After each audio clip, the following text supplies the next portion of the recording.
we've got to take it to every person in the company, right? We've got to take strengths to every person in the company. Everybody has to have the opportunity to participate in this, right? When we think about the power of something like understanding our strengths, it only really works, strengths develop in relationship to other people. So even those of us who are big thinkers, right? And we're at our best when we get time to think. At some point, the thoughts in your head have to be shared with the world. They have to result in some sort of action, right? So if we're doing this and we're only making it about a person, and we never make it about the conversation with a peer, we never make it about how it helps us as a team, we're never realizing its full potential. So we have to get it into conversations, and we have to infuse it into the manager and employee relationship. So as we think about sort of your long-term strategy for strengths and getting strengths embedded in your organization, there needs to be a plan for how you're going to get this throughout every employee. I talked about the, yeah. What do you say when, or how do you think about it when a company says, we're just going to try this out with our managers? Great. I think it's a great place to start.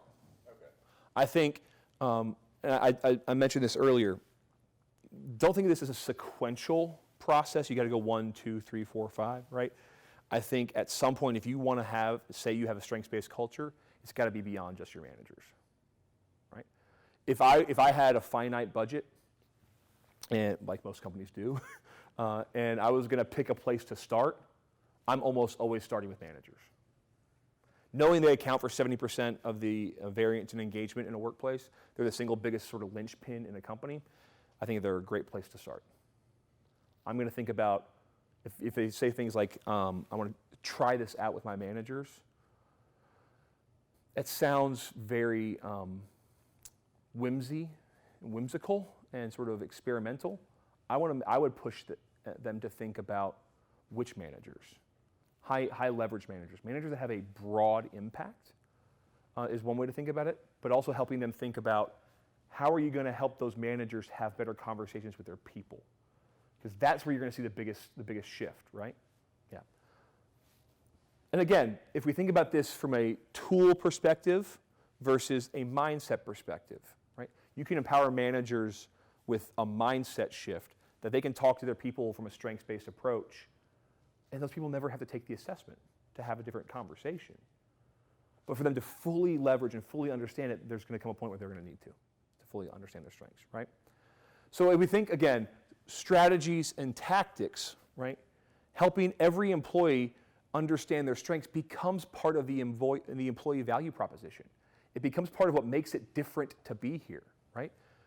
I love going to visit organizations and seeing the unique ways they brand themselves around strengths, right?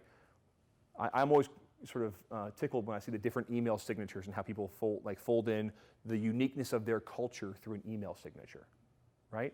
It's become kind of like the norm, right? Here at Gallup, right, we've got everybody has their top 5. I've got my top 10. Some people I've seen have like 13 different themes at the bottom of their email signature. It tells me something about the place when I get their email and I see what they choose to have on their email signature, right? It's always sort of a signature. So when we think about expanding this to every employee, it allows your employee base to be more representative of what you think matters as an organization.